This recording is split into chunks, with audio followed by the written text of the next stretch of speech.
Welcome everyone, this is Dr. Chellam, your host for Women Wired for Wellness.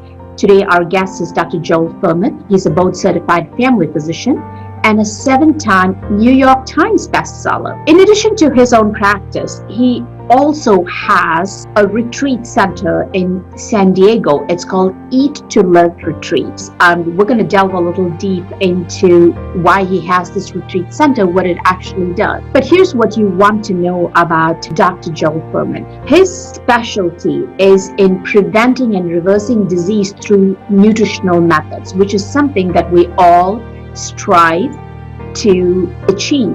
When you have a problem, many of us don't like to take medicines. Medicines are an option, but they are not your long-term solution. But could you shift the health of your cells by changing your nutrition? That's what we're going to discuss today in our conversation with Dr. Fuhrman. Over the last 30 years, Dr. Fuhrman has shown that it is possible to achieve sustainable weight loss, reverse heart disease, diabetes, and many other chronic illnesses using smart nutrition. In his medical practice and through his books and television specials, he continues to bring this life-saving message to hundreds and thousands of people around the world. So we'll delve a little deeper into his background in my conversation with him, but welcome again, and I am sure you're going to thoroughly enjoy this conversation.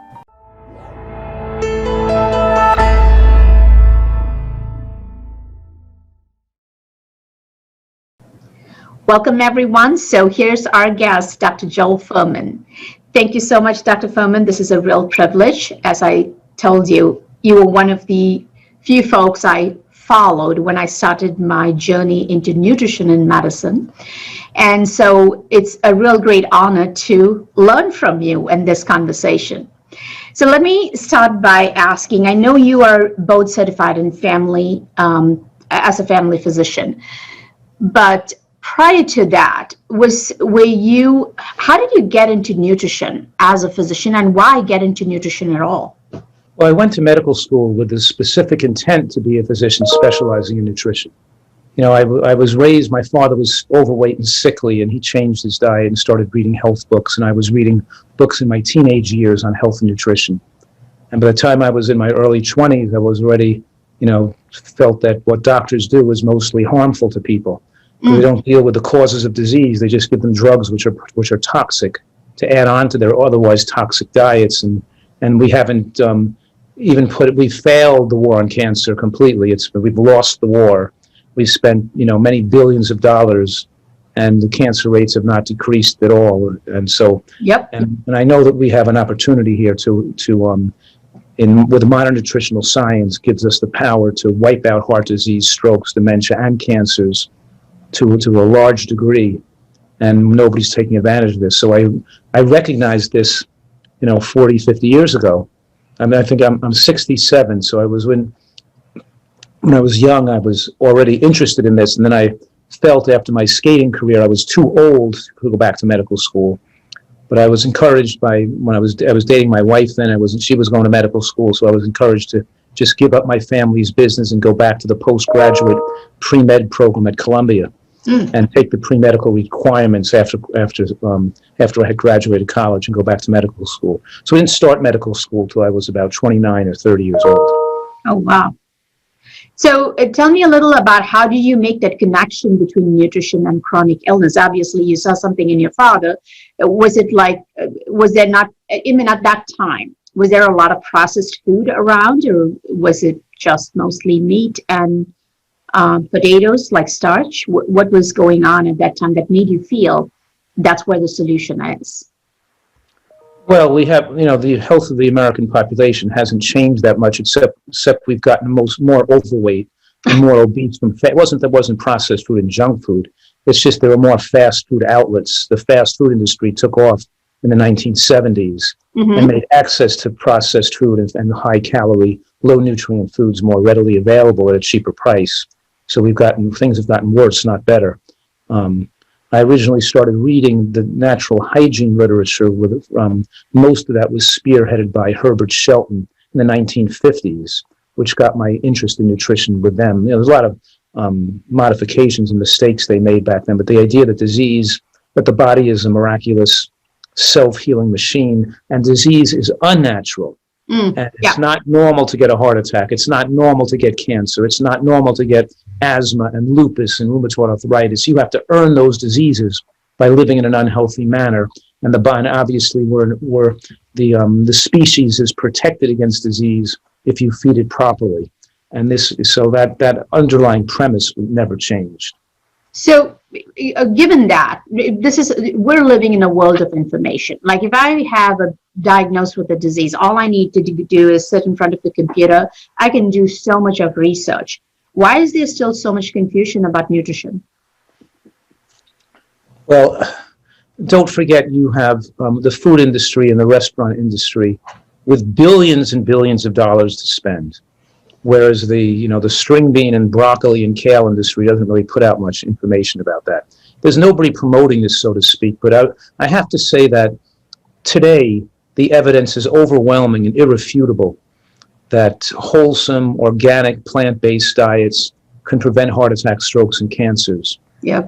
And my work has shown that when you achieve nutritional excellence to push the envelope of human longevity to allow people to live to be 100 years old in great health, then that same dietary portfolio enables people to get well when they're younger from lupus and rheumatoid arthritis and Sjogren's syndrome or scleroderma or psoriasis or asthma, in other words, or in reverse heart disease, get rid of diabetes, get rid of daily migraines, get rid of urticaria and all types. In other words, I've utilized nutritional excellence as a therapeutic modality, marveled at its effectiveness to not just prevent disease, but to reverse disease, including early stage cancers. And to say that, people don't need to have angioplasty and stents put in their heart. They don't need bypass surgery. And they don't need blood pressure medications and diabetic medications. Right. And if we never had these things, our population would be much better off. These medications aren't saving millions of lives, they're killing millions of lives because they work as enablers. Because now the person goes to the doctor measures the blood pressure, they measure the blood sugar, they measure the cholesterol, and their answer is a slew of medications that increase the risk of cancer. If we never had medications, then doctors would be forced to do, in the 1910 and 1920s, to say, I want to see you a week from now, after you've dropped 5 pounds, I want to see you eating salads and string beans and broccoli and eggplant and carrot sticks, and come back here after dropping 5 pounds and without any salt in your diet, and let's see if your blood pressure comes back to normal. If we could get you to, live your life 20 pounds lighter, they'd be forced to encourage healthier living, and now the drugs enable them to just continue with the same diet stuff that caused the problem to begin with, and the inevitable consequence is people just get sicker and sicker and suffer and get tortured. They get tortured by the diseases and they get tortured by the medical professions because the side effects of the drugs are so significant. That's true. What has happened is all these diseases have become common, so they've normalized it. It's almost like a patient who is 50 plus goes to the hospital. If they say, no, I'm not on any medications, I have not been diagnosed with anything, it's almost a surprise. But that's the peak of your life. So even, I see where you find the problem is there's more promotion of meat and eggs and, all the processed foods, and easier to get people to buy something quickly. I pay money, I get a full meal, kind of an option rather than try to eat whole foods. But I would say even for patients who go to physicians, right? We have this whole ketogenic movement. You have the paleo movement. You have, and it works for some people, right? And then you have the vegan or the plant-based movement. It works for a certain population. This is where I think people get confused. Is like, I don't agree with those statements. Okay, so what I'm trying to say is this is where people are getting to get information, right? They see somebody's lost a lot of weight, and they went on a ketogenic diet. They want to do that. How would you actually educate people on, why those things don't actually work? I mean, you and I may know, but I'm plant-based, but people come to me saying, I went on a ketogenic diet and my antibodies just went away, or I've lost a lot of weight, my blood sugar is under control.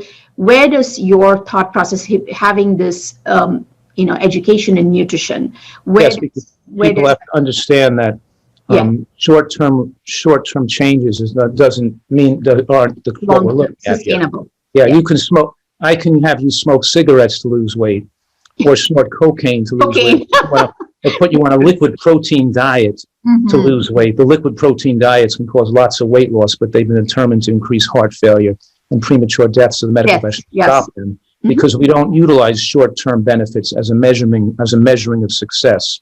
So when people say it worked for them, they're just being tricked. They're scammed. It's the same as medications work for them. Medications work for them too, but the problem with medications is not they don't work in the short term. It's that in the long term, they didn't extend lifespan. They actually shortened the person's lifespan. The same thing with diets that you're mentioning. Yeah. Because we give credence. We can generate a hypothesis with short-term changes. We can say, oh, it worked in the short term. There may be something to look in further. This may have some value, but we don't come to conclusions based on short-term changes. That leads us to want to study what happens when people do these type of interventions over decades to see if they're safe. We give people proton pump inhibitors for reflux esophagitis, and the short-term people feel better. But of course, we know in the long term, it increases risk of heart attack, it increases risk of cancer. We know that these things are dangerous for long-term use. There's a black box warning for long-term use. With the ketogenic diets, the same thing is true. I could say now every study that we give high credence value, we give 3 criteria for high credence when we're looking at long-term benefits, and that is, number one, it has to have a very large number of people. We're talking about thousands of people in the studies, maybe even 100,000 people, not 50 people, not 100 people. Yeah. Because we never determined that proton pump inhibitors cause heart attacks until we studied them in many, many thousands of people using them long term. Right. We didn't see it when it was a few people. Number 2, we have to look at hard endpoints, not soft endpoints. A soft endpoint is you lost weight, your glucose looked better, your triglyceride looked better, your cholesterol went down. Those are called soft endpoints. Right. Doctors like to measure soft endpoints because they might be predictive of hard endpoints. You're actually living longer. You get cancer as a cancer death is a hard endpoint. A heart attack death is a hard endpoint. Having your cholesterol drop is a soft endpoint. Taking a statin drug may lower cholesterol. It's a soft endpoint. But now we have to see, when we're making many thousands of people, look at them for decades and follow them till their death, do they actually make people live longer? Or perhaps they lower cholesterol and increase risk of cancer, and you have so many excess cancer deaths from the statin drugs that overwhelm the amount of heart attack deaths you protect against. We don't know for sure by looking at a short-term study if that's truly a benefit or not. We have to corroborate it with a long-term study.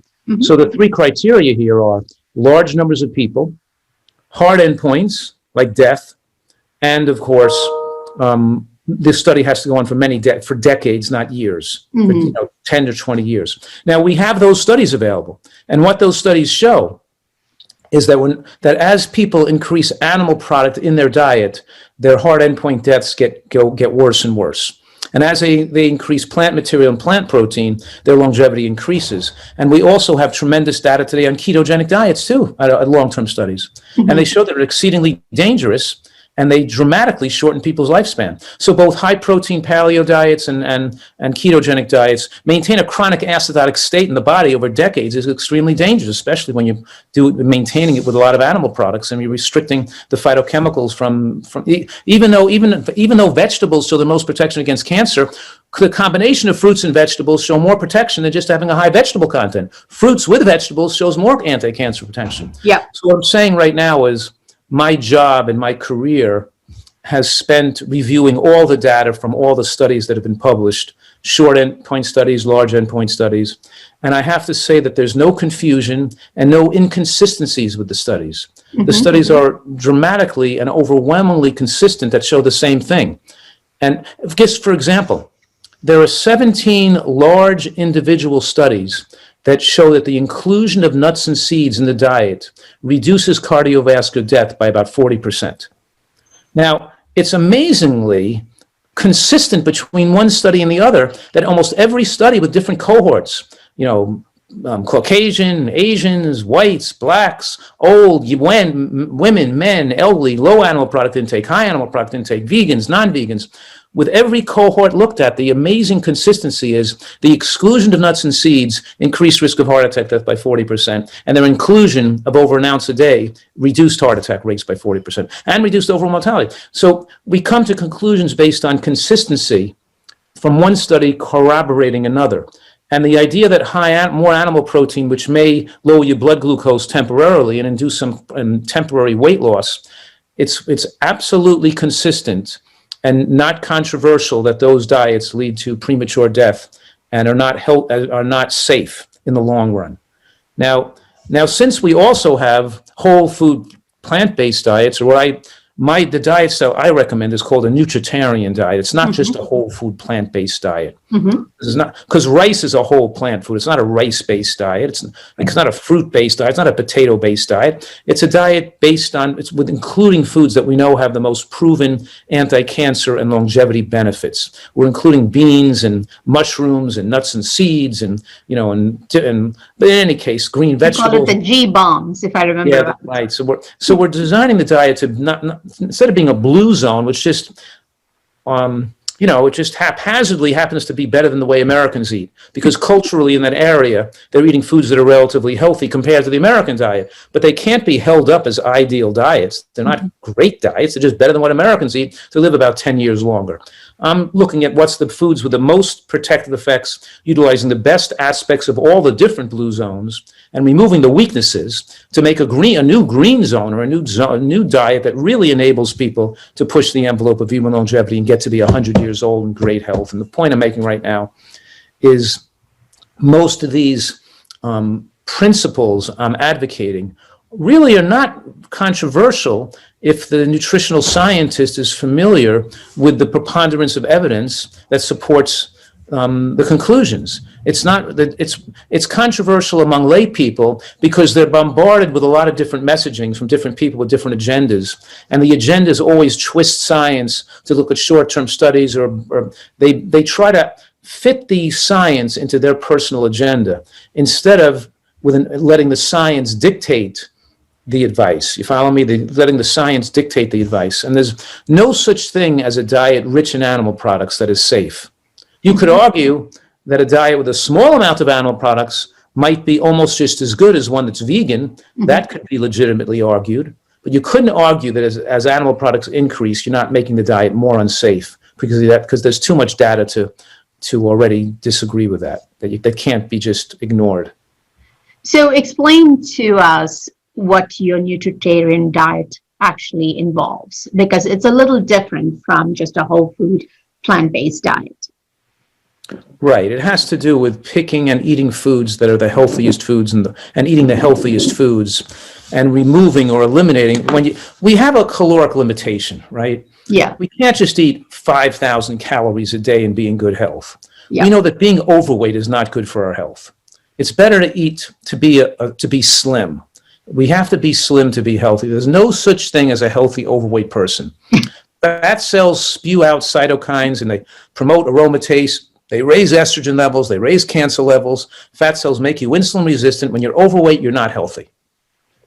The Nutritarian diet is based on moderate caloric restriction, eating the right amount of calories, not too much, not too little, moderate caloric restriction in the context of micronutrient excellence. We have to eat a diet with a high micronutrient bang per caloric buck. So as we're laying out our dietary portfolio and deciding what to eat and what not to eat, we can't just eat unlimited amounts of every food. We have to pick some foods to eat. What could we fit into our 1,500 caloric pie today? So do you want to put in the best foods or you want to put in the worst foods? And I'm saying that, as ridiculous as this sounds, I'm claiming that a healthier diet is more longevity promoting than a diet that's not as healthy. Mm-hmm. People want to argue that. They can't grasp the fact that when you eat a diet that's healthier, it is healthier. It's more disease reversal potential, it's more longevity potential, and people get better health in their later years with more mental, less memory loss, mental clarity, creativity, and physical ability with less deterioration of the joints and the bone and the body. So what I'm saying right now is we're trying to cultivate nutritional excellence with including a wide variety of food that covers the full spectrum of human needs for nutrients. Okay. When we do that, and we're eating foods that are green vegetables, and not only green vegetables and beans and berries and seeds and mushrooms and onions, but G-bombs, G-B-O-M-B-S, greens, beans, onions, mushrooms, berries, and seeds, at least keeps in the forefront of people's minds those GBOMBS, those 6 foods that have the most scientific support for extending human lifespan and protecting against cancer. And we're trying to include those foods in our diet on a daily basis. So that's one thing that's very important.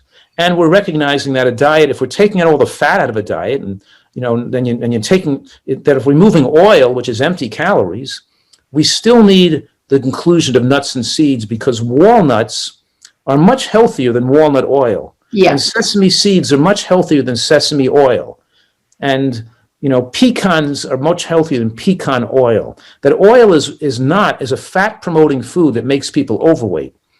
And it's much healthier to include the whole nut or seed rather than the oil from that nut or seed. So we make recipes and dressing utilizing nuts and seeds as the creamy part or the fatty part, not using the oil. So so when we reduce or remove foods from the diet, we're picking foods that don't have as much compensatory advantages, that don't have the beneficial longevity promoting effects and anti-cancer effects. So we may not eat as much potato because because beans have a lower glycemic effect. They have slow digestible carbohydrates. They're more anti-cancer potential. They're more anti-glycemic. So we're going to pick and moderate the amount of one food versus another based on its health properties and nutritional properties to design a diet that's ideal and allow people to eat a diet where they feel satiated, satisfied, and still don't exceed the calories they need. And what I'm saying right now is when people eat a diet so rich in nutrients and fiber and get that, then it naturally, without any, and instinctually suppresses their appetite and makes them desire the right amount of calories. They don't willy-nilly have to eat thimble-sized portions of food. They can eat more robust portions because the foods they're eating, like salads and bean soups and mushroom dishes, stroganoffs and stuff, they're low calorie. The caloric density of the meals are low enough that they can still eat enough volume to make them feel satisfied. And without bias, recognizing that as we move a diet towards being plant-based or even towards being all the way vegan, because I don't know what the word plant-based means. It's a little bit confusing. How much animal products is acceptable to call a diet plant-based? Is it 10% acceptable? Is 20%? Is 5%? Or is 0? What do they mean by plant-based? So we try to be more specific here. And I'm saying that a diet is really healthy. It should be between 0 and 5%. Even 10% of calories from animal products could be too much for optimal health. Probably has to be below 10%. But as you move to that 0 to 5% range, then you're reaching a suboptimal range of zinc, of B12, of K2, and of DHA or EPA or fatty acids found in small animals and seafood. You're reaching a suboptimal range where you're allowing people to put themselves at risk of later life neurologic problems like dementia or Parkinson's disease or B12 deficiency diseases. So that, in other words, we're also including the judicious use of supplements to assure that when a person's diet goes from animal products to vegan, they're not missing anything in the animal products that could have benefited them, such as the extra zinc or B12 or the extra seafood was supplying EPA or DHA. My career has put me in a unique position as a physician, as a family doctor in active practice, seeing patients all day long for more than 3 decades. My practice saw thousands of people, elderly people on vegan diets, and no other doctor in the country has had that experience. I was a doctor for the American Natural Hygiene Society, the American Vegan Society, back in 30 years ago when there weren't many vegans around. I was involved with these people on vegan diets, and I was a little bit disturbed about the high risk of dementia they developed in their later years, and many of them which developed Parkinson's. So I became interested in how come all these healthy eating vegans are developing Parkinson's and developing dementia when they're eating so healthily. They're getting all these phytochemicals and antioxidants. They're eating all the fruits and vegetables and they're eating. Why are they developing that? And of course, with blood work and investigation and seeing if the studies corroborate my findings, seeing that DHA deficiency was common in these elderly vegans, which seemed to exacerbate or allow the development of dementia in later life. So I'm much more careful today to make sure that people maintain a beneficial B12 level and a beneficial omega-3 index, monitoring that and make sure that on a vegan diet, your omega-3 index stays above 5, because the studies also corroborate this idea that as your omega-3 index drops to 4 to 3 to 2 and 1, you have higher rates of cognitive impairment and brain shrinkage with aging. And those studies are also consistent or not controversial, that low levels of the omega-3 index correlate with higher rates of neurologic impairment later in life. And just like you have the paleo and keto community telling you how healthy it is to eat their diet, you have the vegans denying the fact that omega-3 fatty acid deficiency could lead to dementia. Yeah, it's mind-boggling how people's biases, they can't see what the science shows and just do what's careful for them. I am so glad you brought that up, because this has been my experience. I find even if most vegans or plant-based eaters, however they want to call themselves, do take B12, but omega-3, I've seen indexes as low as 1.25 and even less, because it's almost like they're on this completely fat-free, high vegetable diet, and even like not as many fruits. So my question to you would be, instead of adding supplements, is there a natural source of omega-3 that they could just have on a very prudent base in a small amount that would actually benefit them, thinking of something that's naturally available instead of going through the process of extracting just the EPA and DHA from a natural source? Essentially, no.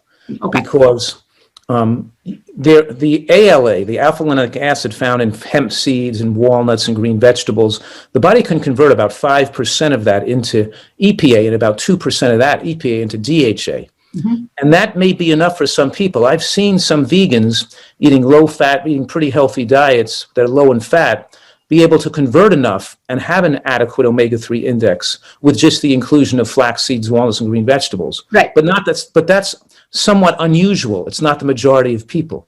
It's more likely not to happen. So even though you can make dietary adjustments to consume more the short chain omega-3 with the hope that you're going to convert enough, not check a blood test to see that your level is adequate and just assume you're converting enough, that's the part I'm objecting to, because there's something wrong with that. It's taking chances with people's lives for the nutritional guru to say, oh, it doesn't matter, don't even check your levels. Well, if you want to think you don't need to supplement, then at least draw a blood test and make sure you're safe.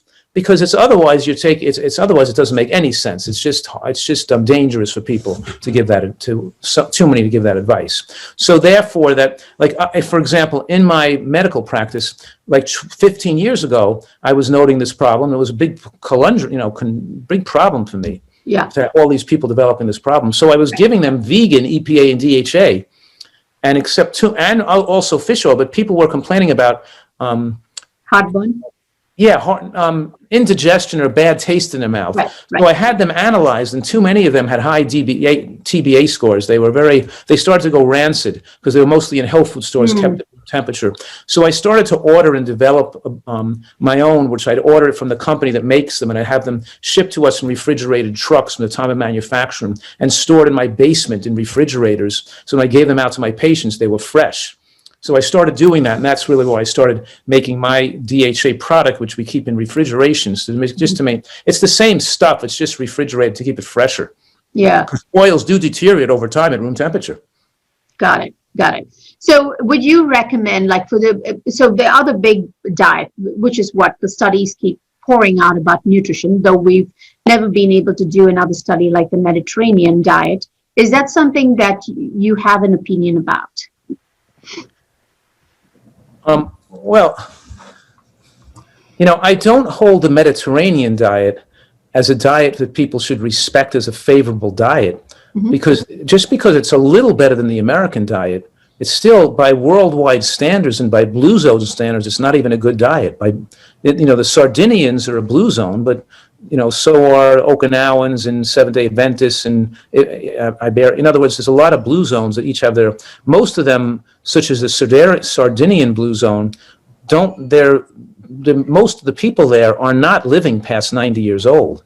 They're just, the average death is still 86, let's say, where the average death in America is 80. It's not a tremendous benefit. Yeah. But the general Mediterranean diet with the use of pasta and olive oil generally doesn't get much different. Maybe their difference in age or lifespan from America is not even 1 year different from ours in this country. It's not much better.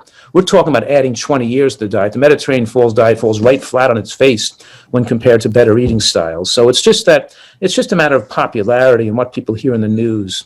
Correct. But certainly eating more fruits and vegetables and tomato sauce and less butter and meat is certainly beneficial, but nobody could argue that pizza and white flour is not a lifespan shortening food. But in any case, it's not really the point we're making here. Right. We're trying to design a diet to hold up as the pinnacle of excellence and not just pick any diet that's moderately better than what Americans eat. So I'm saying the pinnacle of excellence is clear as to what that diet should contain, and the Mediterranean diet is not it. So when I started following you years ago, one of the things I remember, you were teaching how to make dressings. You used olive oil in the past. Has that changed? No, I didn't use olive oil in the past. Oh, okay. Maybe I... In my book, Eat for Health, written about 2008, I had 3 steps of dietary excellence. Okay. And I allowed people to use a small amount of olive oil in their diet on the entry phase to the diet. So people could choose their level of excellence they wanted to. But the goal was to have them use less oil and substitute whole seeds and nuts like sesame seeds and olives and as their source of fat and cashews and walnuts. There was always the expectation that if a person wanted to move towards dietary excellence, they'd reduce oil further, because you can't consume, even 1 tablespoon of oil a day is 120 calories of fat, right? And 120 calories of fat, added on to the amount is just, we're looking to remove it. It's very what's the word? It turns on fat storage hormones.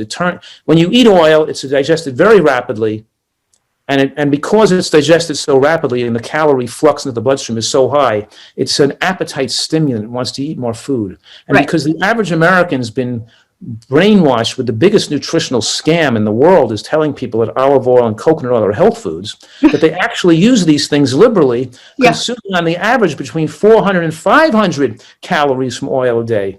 And 400, 500 calories from oil a day means you have to become overweight.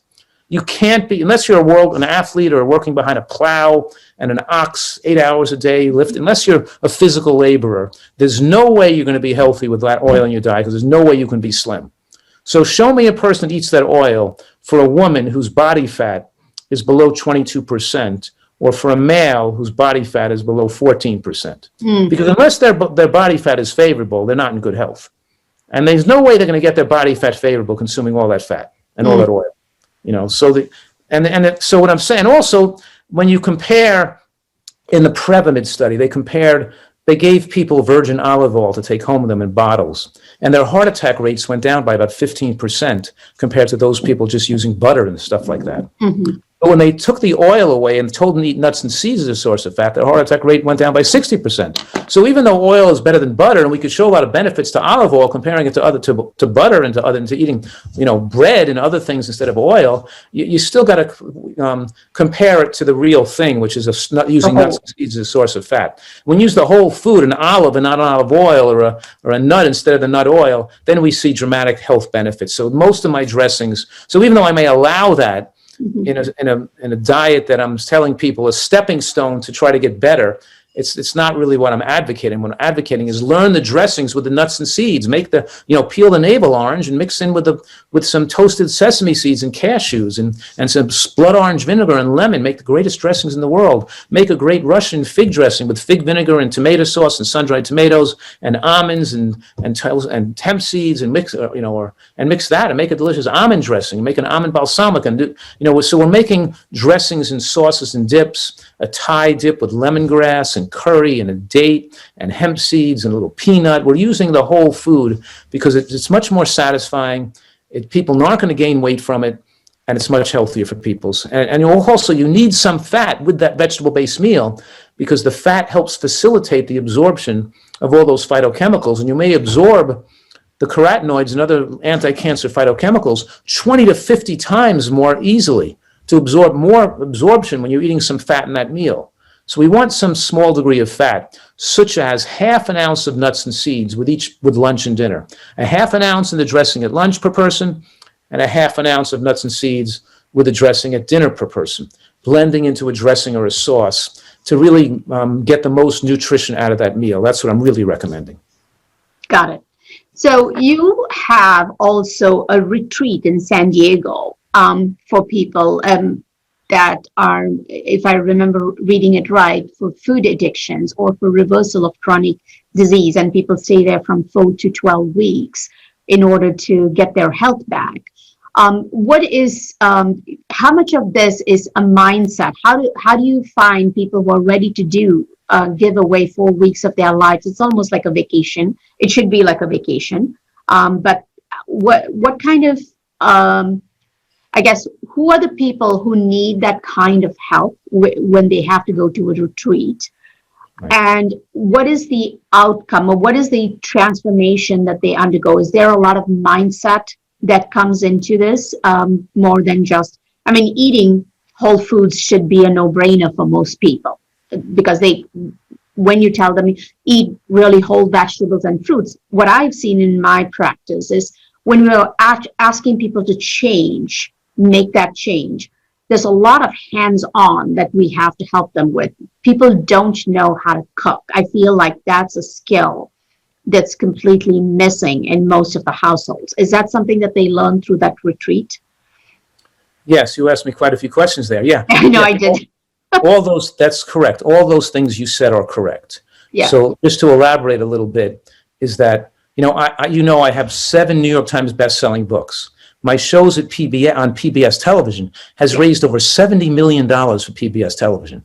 That means that hundreds of thousands of people across the country have bought my books and my tape series and have learned my work. And many of those people have lost weight, reversed disease, and I'm very proud of that and how many people I've reached. But nevertheless, the disappointment always has been that some people that hear the information, they want to get healthier, they just can't do it. They're too addicted. Their home environment isn't favorable for it. And when they lose some weight and they get healthy, they gain it back again.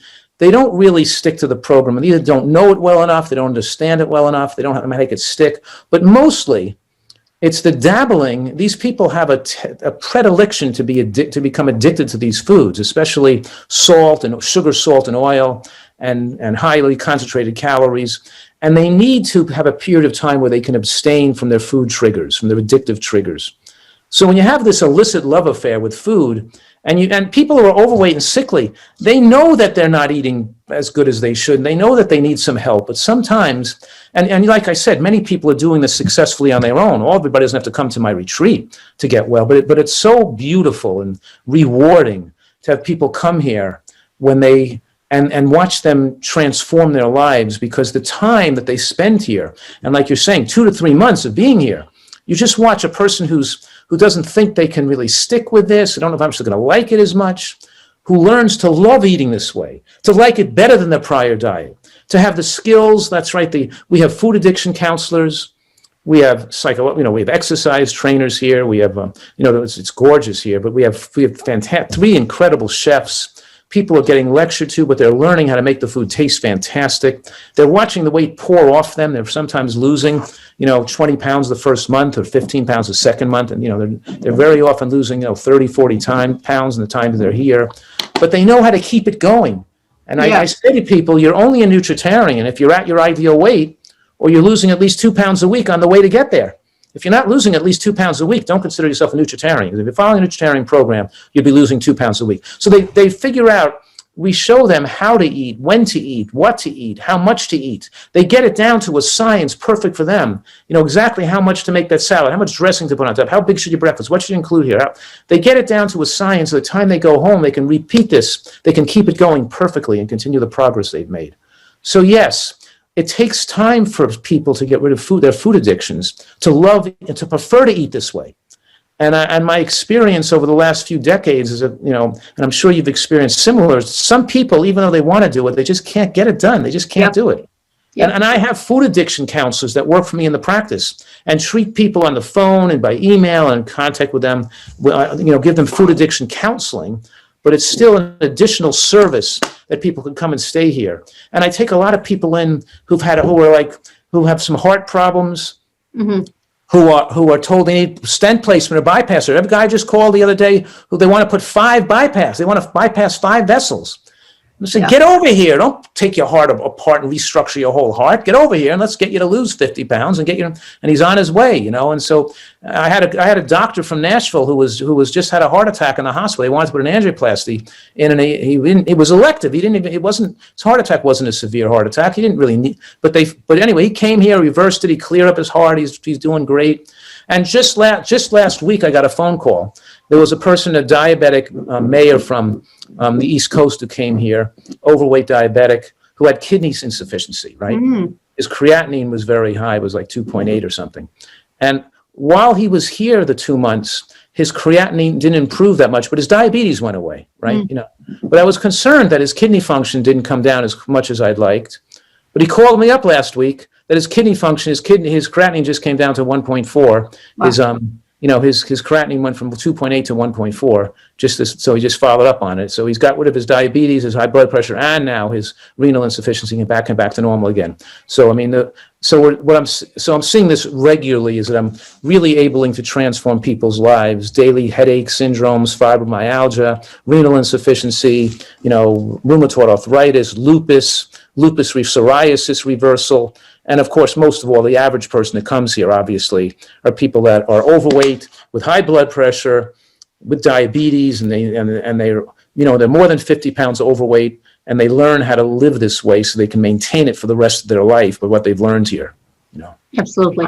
So a lot of what is the struggle, I think most people experience, is their environment. If their environment doesn't allow them to make those changes or supportive. In fact, I think men succeed more in my practice than women do because they always have the woman supporting them in their nutritional changes. But when women have to do those changes, they have to cook for themselves.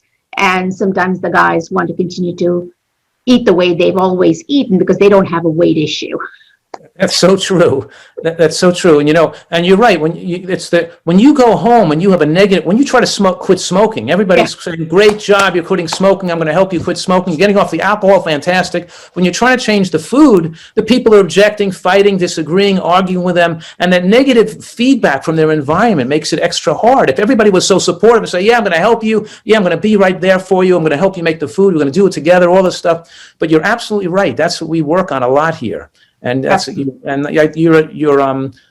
that astute, observation about women versus men and how you explain that is absolutely true. Yeah, I see that all the time. So to really give a summary to people, you're really looking for a very nutrient-dense diet, but also moderately caloric restriction because you don't want to have that excess calorie that goes into storage. It's what that helps you live an optimal life.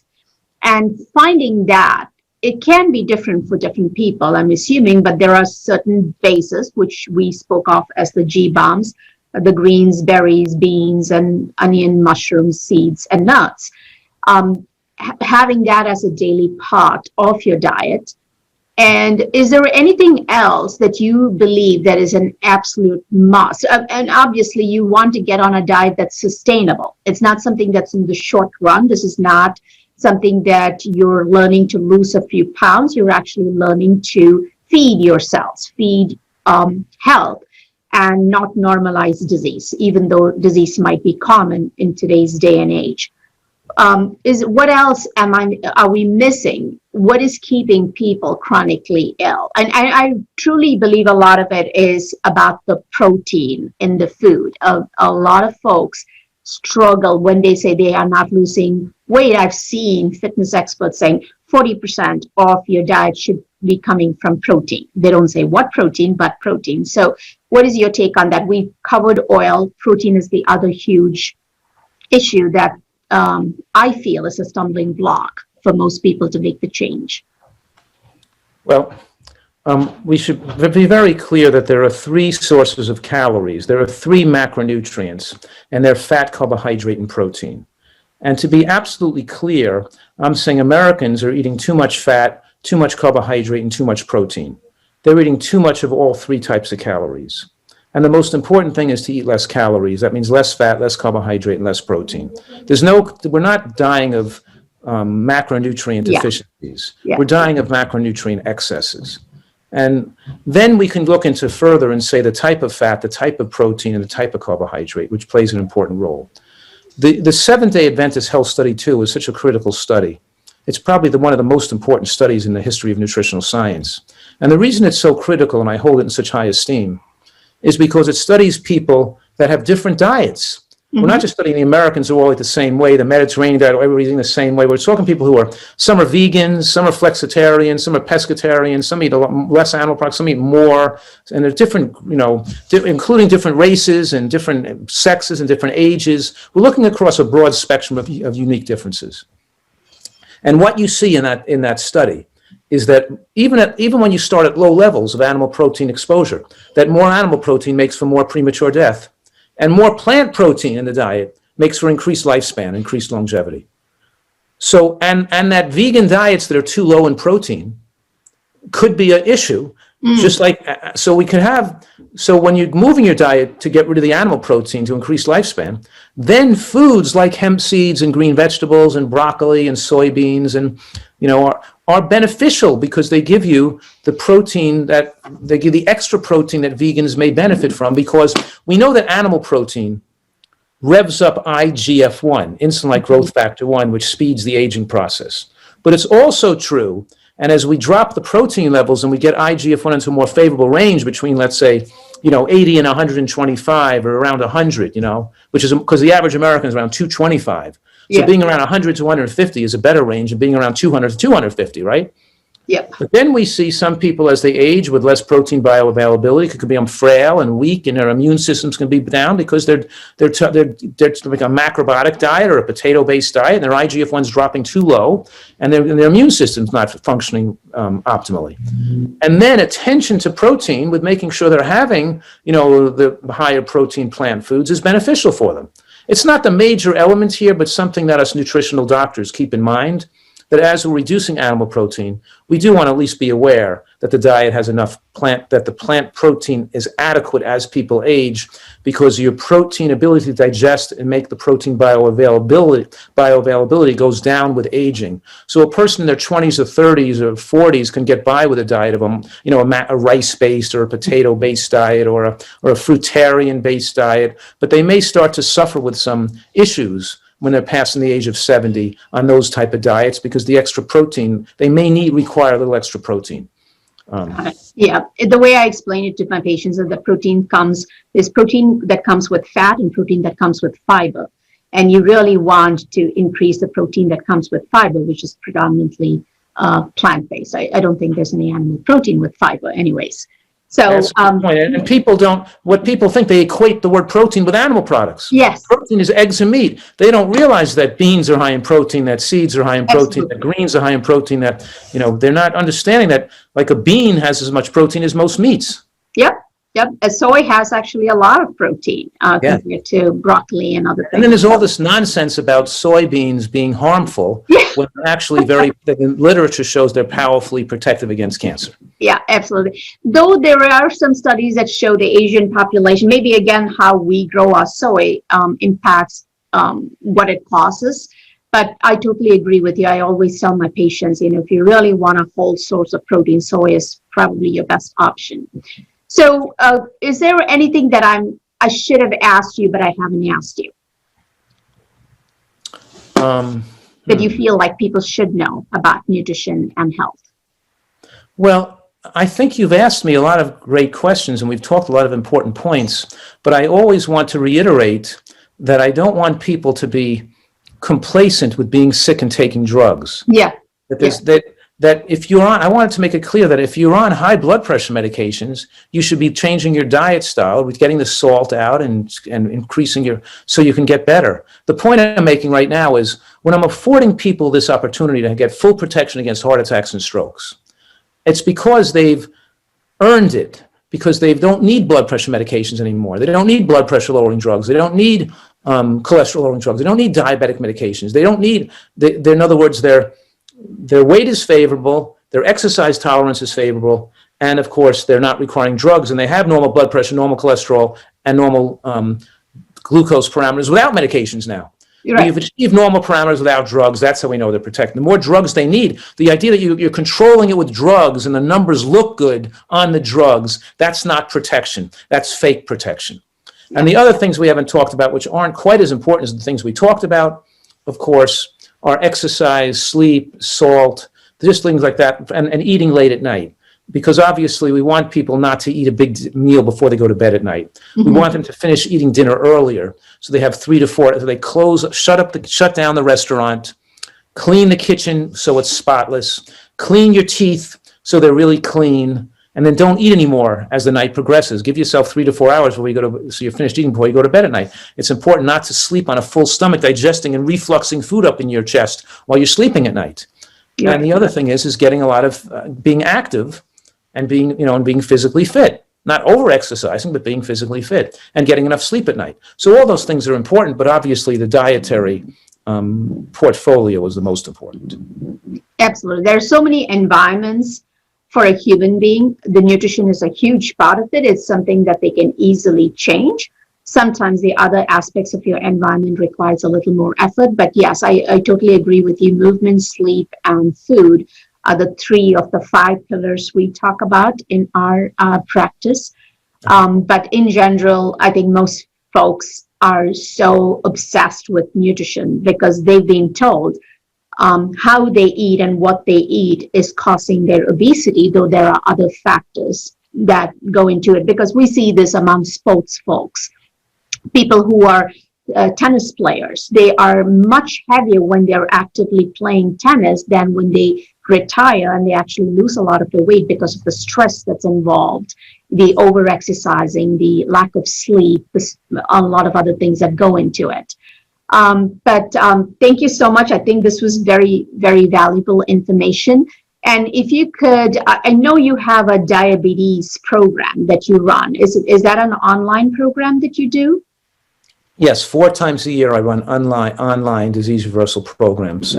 But yeah, as you know, I have books on these subject matters, the end of diabetes, the end of heart disease, and my latest book, of course, is called Eat for Life, which has all the latest research in it. It's always a good place to start if a person's really interested to read one of the books. But then, yes, I do have where we have lectures and groups and Facebook groups and diet plans and menus, and we have a lot of things going on during the year that motivate people to join this group and to really take charge of their health in various ways. Wonderful. Thank you so much. I really appreciate your time. Dr. Fuhrman, this has been awesome, and I am sure if there are any questions, I'll send them your way. All right. Best of health to, of course, you and all your listeners.